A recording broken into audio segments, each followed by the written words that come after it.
What's going on, guys? Welcome back to my channel, and this will be my first entry in my upcoming series on the history and the background of the cars featured in Initial D.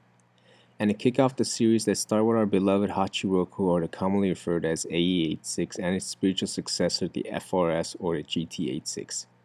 To understand the fundamentals of either of these cars, we must look at all of the predecessor cars that came out of Toyota's racing heritage. The very first car was the Toyota 800, or the Yodo Hachi, that Toyota released in Japan exclusively for their market. The car was directed to make it feel fun, and by utilizing low center of gravity for the body and crafting it from aluminum to save weight, and by designing the body in a wind tunnel to be more aerodynamic so that they can use small engines and therefore save on cost and ultimately the consumer, this was what put Toyota on a global scale. Up next, we have the Toyota 2000 GT. Although the 2000 GT can stand out on its own as a different class of vehicle, much is owed to its legacy and the development of future sports cars that will come out of Toyota. Eager to catch up to the classic British sports coupes at the time, it borrowed elements from the Lotus Elan and the Jaguar E-Type to achieve its timeless look. Toyota wanted to maximize their engine performance, and by seeking help from Yamaha, they were able to crank out an engine that redlined at a remarkable 7,500 RPM. This was done by adding an aluminum cylinder head with twin overhead camshafts from their Crown engine.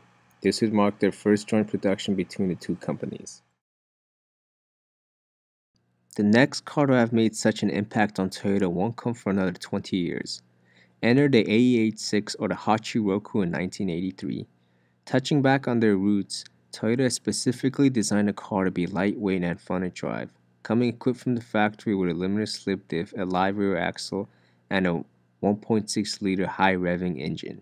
All these elements made the car feel fun and sporty, thus paving the road for drift culture like no other car before it.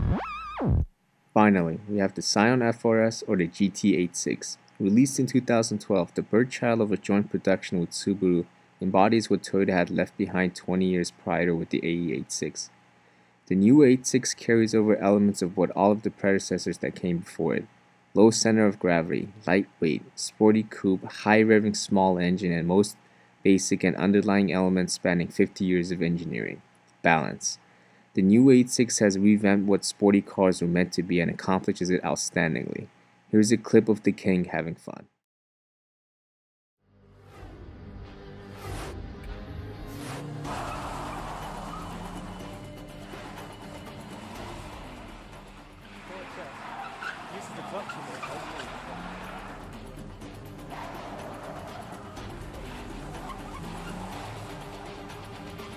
So he's keeping it quite close to that barrel, isn't he?